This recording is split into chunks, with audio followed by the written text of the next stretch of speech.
This is a uniquely Hopi story. We've been here for a much longer time span than some people may realize. It's a reflection of who we were and how we've been able to persevere to who we are today. This is the story of Tiyo. Tiyo lives in a village along the river. His people use the river to live, to wash, to drink, to farm. The river is life. It has been thus for ages. But through the cycle of seasons, things change. The river drops and the rains slow.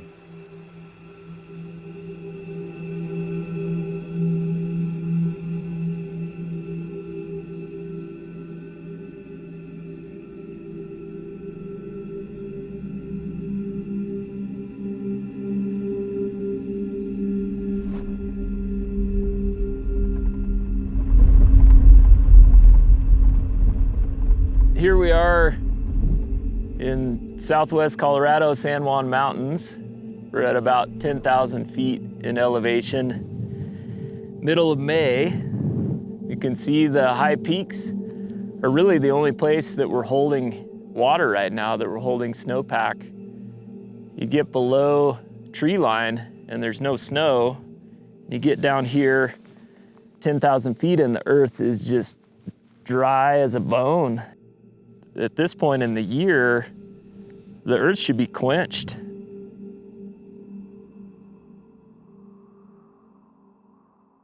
There are similar elements within that Tiyo story. His family and his familial clan had dealt with drought and dealt with hard times, and it forced them to adapt their behavior.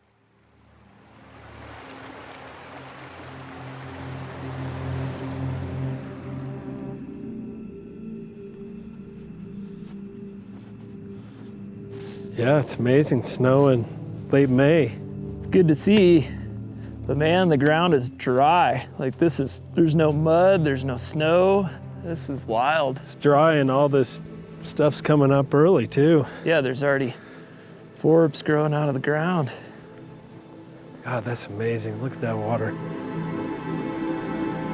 Water levels here at this alpine lake are remarkably low.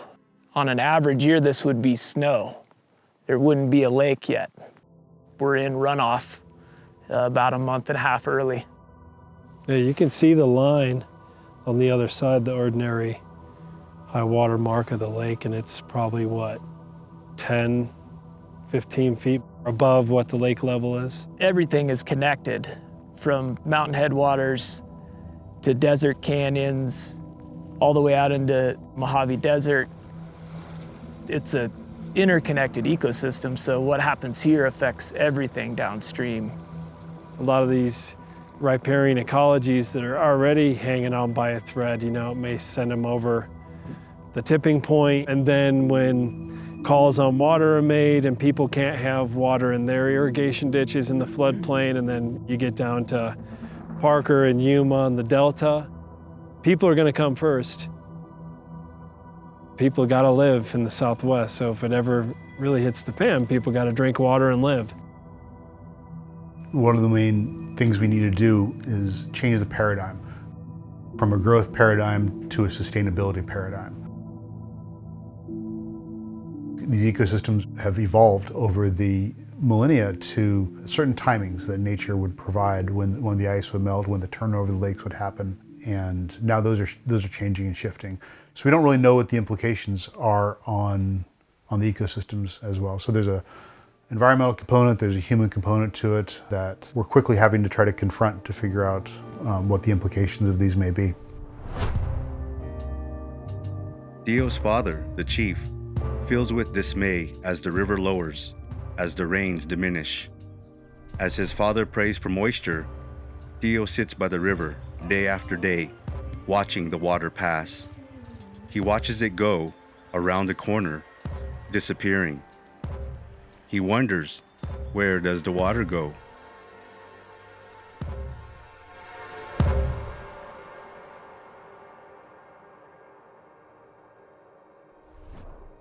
We travel down here on the San Miguel, past the confluence of the Dolores and the San Miguel, and I mean, that water is not that far from here, and there's nothing, no storage in between. So that lake is really an example, a microcosm of like the last water storage between here and the mountains, and it's already melted.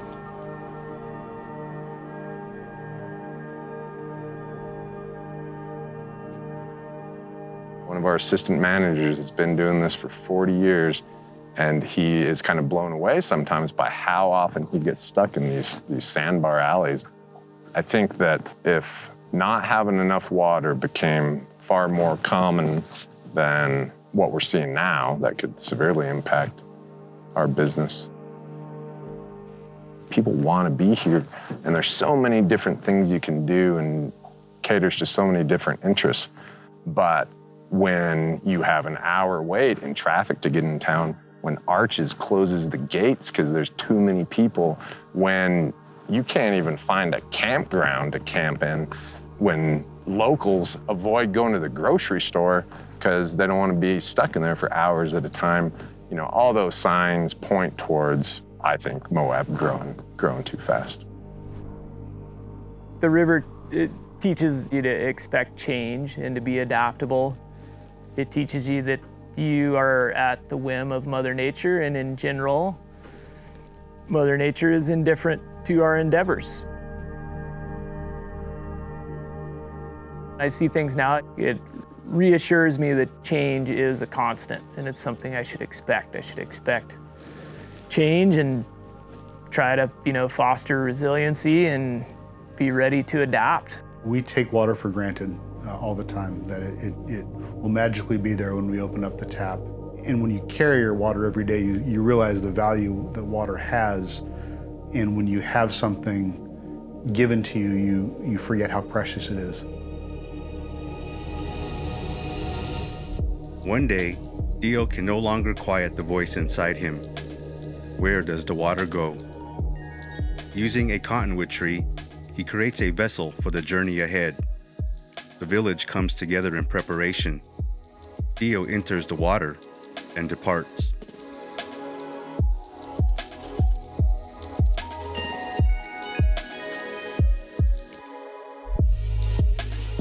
So we're standing in front of River House, which is also known as Snake House. The architecture that's behind me is mostly from the late 1200s. It's ancestral Puebloan.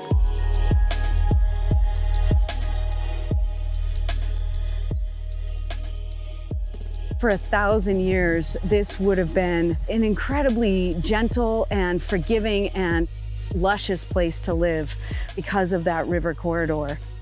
It provided absolutely everything for people to gather, for trade networks. So along all these wash corridors and other canyons come literally to this crossroads right here.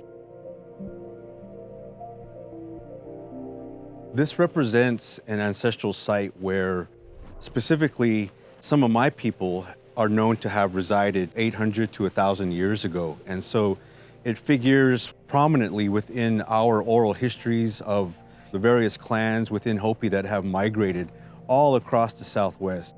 The Hopi story of Tiyo begins in this kind of general setting here, in a village next to a river, watching the water flow by every day and realizing that during his lifetime, those water resources were getting smaller and smaller, and wanting to be able to help his people bring water back to their communities so that they can live that good life.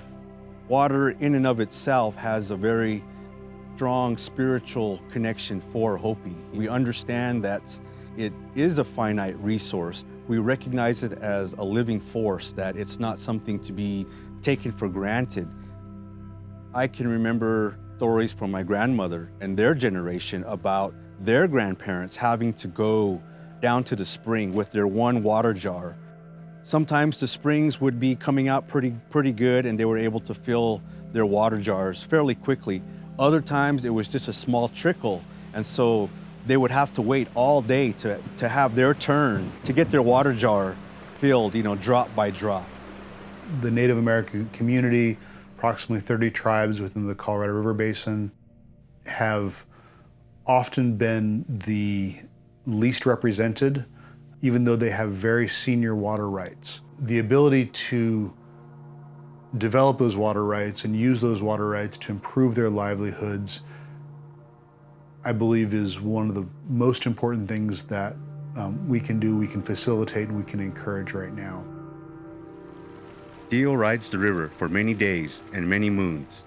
He meets strangers who test his courage, teach him ceremonies for rain and their reverence for water.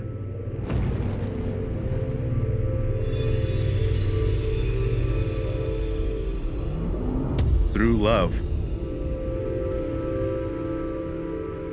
he'll find his way home.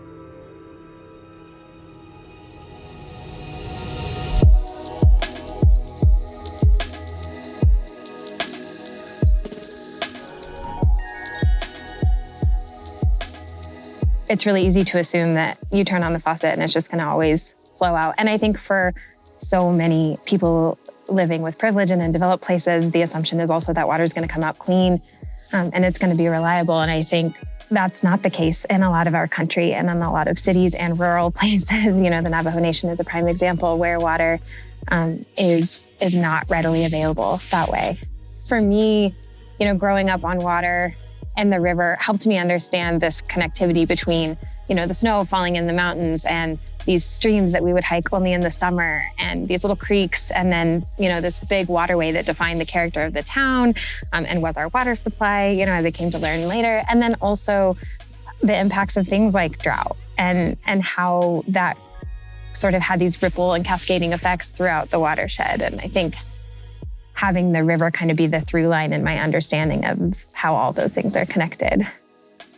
I think Tiyo, he'd be very alarmed and shocked at how water is being utilized and wasted in some instances. And so maybe some of those values that he learned through his journey would be able to be lessons that we could learn from today and teach modern day people in how to conserve water, how to change our perceptions about it so that it's not just something we take for granted.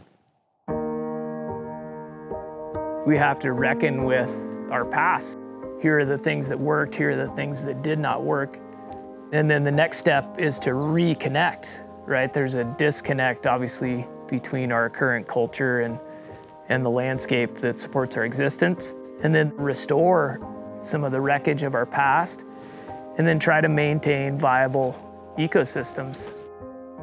I think there's two things that need to happen. There is those moments when somebody is awed by these places, and I think that's super critical. But I also think there needs to be a way that people learn how to be here responsibly and take care of these places. Especially where we live in the desert Southwest, water is life, and we know that. And I think for kids, getting out and getting connected to it in a way that isn't just sort of conceptual, that's physical and that's spiritual, is sort of our last hope that maybe we'll protect it in a way that doesn't just come through our faucets. Hey Lils, where does water come from? We probably could teach her more about that.